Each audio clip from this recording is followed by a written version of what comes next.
If you're as obsessed with the 60s and 70s as I am, the words polyester and professional sports probably sound like a terrible combination. I mean, can you imagine running around a football pitch for 90 minutes in polyester? Well, that's exactly what the best football players in the world have been doing for decades.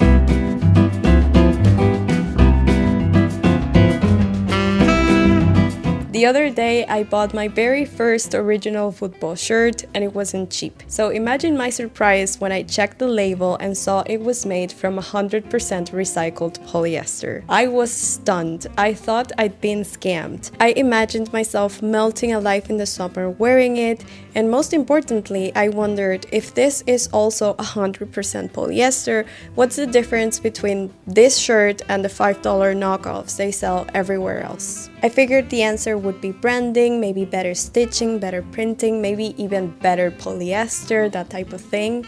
But as I continued investigating on that, I ended up questioning everything I thought I knew about polyester. Polyester wasn't always the villain. In fact, when it was introduced in the 1940s, it was considered revolutionary. For the first time, clothing could be lightweight, wrinkle-resistant, durable, and easy to wash. By the 1960s and 70s, polyester wasn't the cheap fabric we think of today. It was the fabric of the future. So how did polyester become the fabric everyone loves to hate?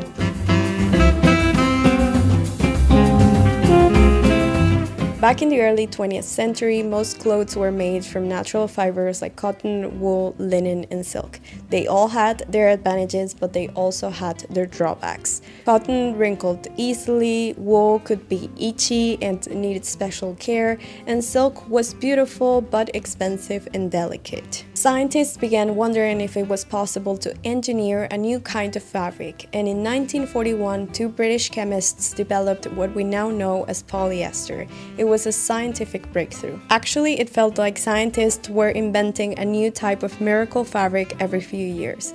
First nylon, then polyester, then acrylic, and so on. Soon after, we were also entering the space age. People expected clothes to come from out of the ordinary. I mean, if we were about to leave Earth, wouldn't we need new, technically engineered clothes? Now, imagine hearing about a fabric that didn't wrinkle easily, held its shape, dried quickly, was incredibly durable, and didn't shrink every time you washed it. Today, none of those qualities sound particularly exciting, but imagine hearing about them for the very first time. Back then, doing laundry was far more labor-intensive than it is today, so these decisions genuinely made everyday life easier. By the 1960s and 70s, polyester had become the fabric of the future. This was an era fascinated by innovation. Plastic furniture, colorful kitchen appliances, the space age. People genuinely believed science and technology were making everyday life better, and polyester fit perfectly into that vision.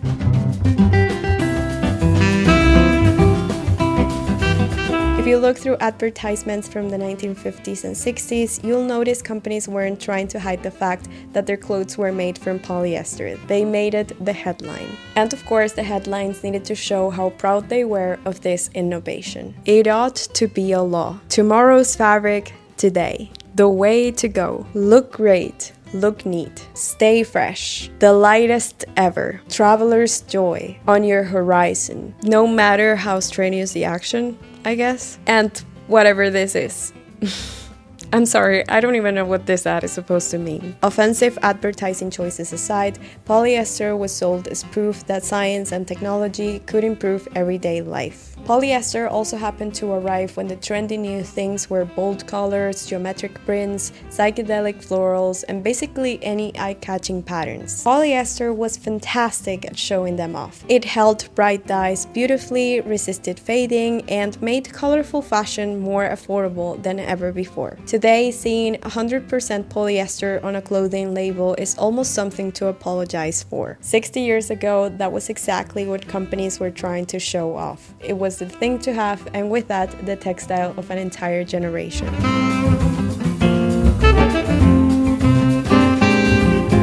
Designers experimented with what these new fibers could do: structured silhouettes, dramatic textures, permanent pleats, and garments that could maintain their shape through repeated wear and washing. Many vintage polyester pieces also feel heavier, smoother, more substantial, and with a structure that feels almost luxurious. Being the new thing also meant designers were excited to work with it, and consumers were eager to embrace it. Polyester felt like a glimpse into the future. But as polyester became more common, its role started to change. The same qualities that made it revolutionary, which were durability, affordability, and easy care, also made it perfect for producing clothing quickly and cheaply, making polyester the ideal textile for mass production. Dun dun dun. It quickly became associated with cheaper manufacturing, lower quality garments, and clothing designed to be replaced rather than treasured. And marketing something so profusely as futuristic eventually became a symbol of a past era, outdated, cheap, and unfashionable. But while polyester was losing its cool factor in everyday life, another industry was looking at the exact same qualities and seeing an advantage. Durability, lightweight construction, and quick drying were exactly what athletes needed. And that's where polyester found its second life: sports.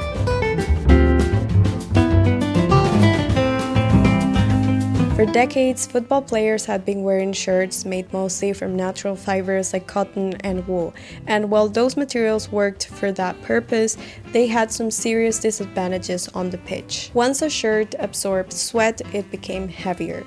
In rainy conditions, it could be uncomfortable and restrictive. A garment that began light and comfortable before kickoff could feel completely different after 90 minutes of running. Before synthetic materials became common, football kits were much simpler, with designs that were woven into the fabric or added through sewn-on badges and numbers. A team's identity came from its colors and basic patterns. Polyester opened up completely new possibilities.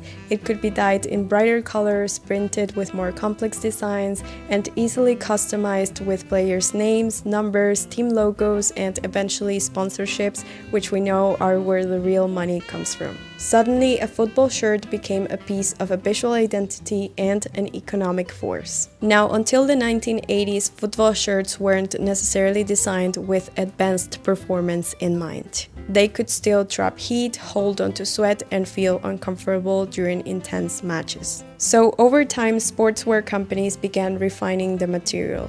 The goal was no longer just to make a shirt that lasted.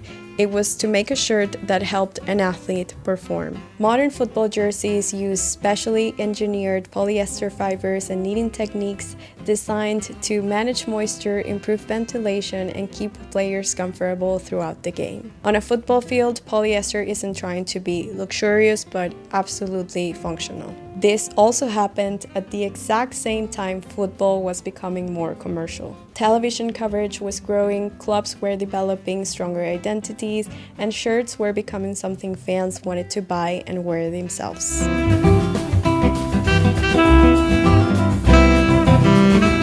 So, going back to the main question, what's the difference between two shirts that look pretty much the same and that both say 100% polyester? Well, fortunately, polyester isn't a finished invention. It's a platform that engineers have been refining for over 80 years. Just like people who invented polyester in the 1940s weren't trying to copy cotton, today's textile engineers are trying to solve entirely new problems. Is there a way we can help sweat evaporate faster? Can we keep an athlete cooler after 90 minutes of running? Can we make this fabric survive tackles, repeated washing, and an entire football season? That's what you're paying for, not only the polyester, but everything that has been done to it. A professional football shirt has been entirely engineered.